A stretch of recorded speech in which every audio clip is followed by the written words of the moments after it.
کعبے کی رونق کعبے کا منظر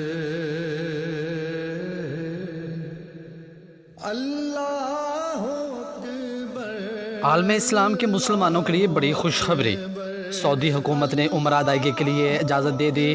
سعودی وزارت خارجہ کے مطابق پہلے مرحلے میں سعودی شہریوں کو عمرہ کی اجازت ہوگی۔ سعودی شہریوں کو 4 اکتوبر سے مسجد الحرام اور زیارت کرنے کی اجازت ہوگی۔ سعودی وزارت خارجہ کا کہنا ہے کہ سعودی شہریوں کو یہ دی گئی اجازت کرونا وائرس ISOP سے مشروط ہوگی۔ دوسرے ملکوں سے آنے والے زائرین کو 1 نومبر سے عمرہ اور زیارتوں کی اجازت ہوگی۔ سعودی وزارت خارجہ کے مطابق حج اور عمرہ کے لیے آنے والے زائرین کو مرحلہ وار اجازت دی جائے گی۔